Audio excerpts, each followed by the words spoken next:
thank you for speaking with us. First of all, what is a sustainable country? Okay, so a sustainable country would be a country that is significantly trying to limit its CO2 emissions. For example, Costa Rica is trying to become the first zero emissions country, and they are doing that by having the majority of their power from renewable sources, most notably hydroelectric in the case of Costa Rica, but also wind and solar and biofuels. So a sustainable country in the element of energy efficiency and renewable energy would be a country that is planting lots of trees to sequester carbon, looking after its coral reefs and its mangrove ecosystems, its critical ecosystems through a National Parks and Protected Areas program, and being very, very energy efficient with a view towards, let's say, by 2020, being a country that has zero carbon emissions. How can small island states in the Caribbean be sustainable environmentally?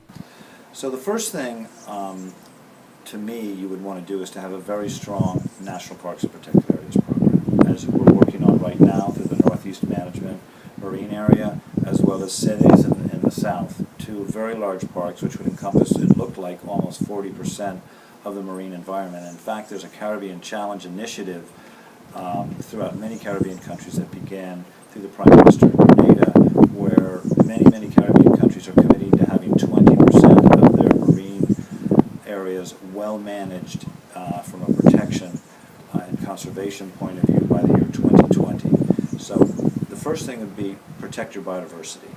This is a good offense, is a very good defense against hurricanes and other storm surges that occur. Those countries that in fact looked after their mangrove ecosystems and their freshwater herbaceous swamps, their marshes in general, were countries that had much less impact from the tsunami in the South Pacific.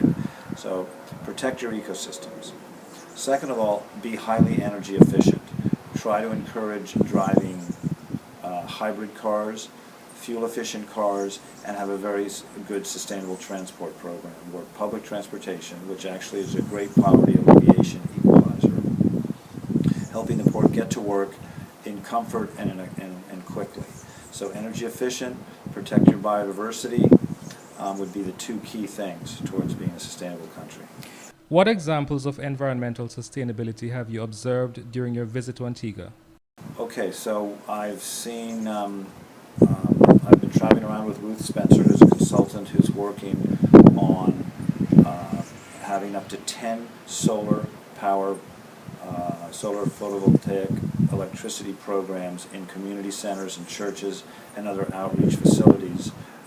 So Ruth has been taking me around, and we went to the Precision project the other day, which not only has 19 megawatts of photovoltaics, which is, I think, more electricity than they need, and therefore they're adding back to the grid. So that is less than zero carbon, because they're actually producing more electricity than they use. And they also have in hydroponics, where they're growing something like at least 1,000 head of lettuce.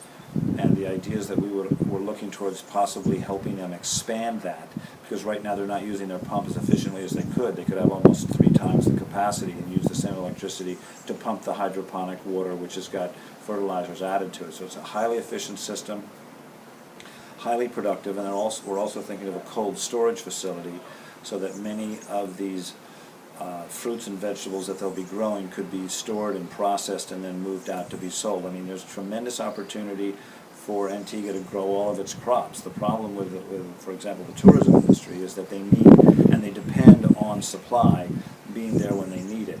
So that is the kind of thing that hydroponics and some of these new technologies in more efficient agriculture and sustainable agriculture could give. So the idea would be to make Antigua Barbuda, food sufficient by the year 2020. Could you give me examples of OAS projects in the Caribbean on this topic?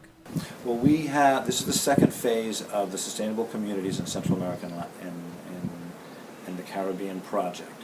Second phase. So in the first one we had 14 projects, and this one we have 10 projects.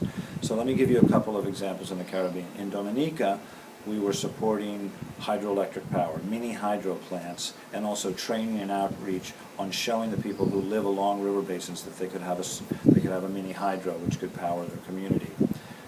Another project which is very interesting is the Grenada project, whereby 90% of the poultry in Grenada was imported.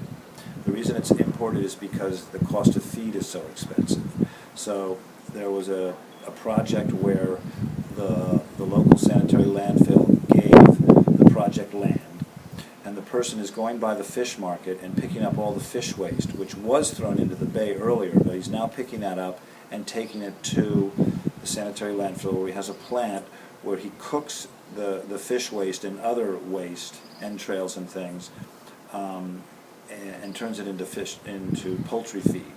So now instead of being 90% of the poultry being imported, it's now down to 70%. And not only that, his energy source is used engine oil. In many of these small island developing states, there is no market for used engine oil, so they're either dumping it in the backyard or in the nearest river basin or stream bed. And of course, this is highly polluting. So he's actually running around the island, picking up all the used engine oil and using that as his energy source to heat the fish waste and thereby turn it into poultry feed.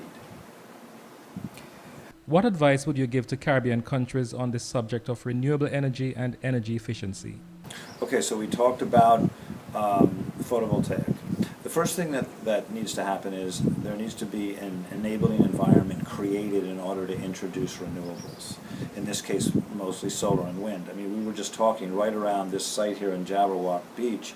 There's 4 historic windmills, which are now in ruins, but the fact of the matter is there's a lot of wind that blew here traditionally and still blows, and so these ridges along here and along the beach would be excellent sites for having wind power.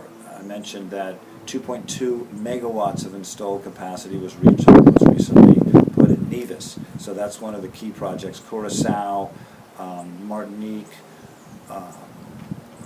Aruba, all of these have wind power, so it's not a new thing, and it's a thing that the technology is extremely efficient. Also, lots of land, for example, around the airport, tremendous amount of sun and land which has high security, where you could begin to have solar panels. We're beginning to have solar panel projects in the United States that are 150 megawatts, which I think is more than all of Antigua Barbuda uses. So these larger plants, particularly in areas which have security already established, like around the airport, you could introduce larger scale photovoltaic projects that would feed into the grid, and over time begin to phase out the diesel generation system that supplies 100% of it, or almost 99% of Antigua Barbuda's power today.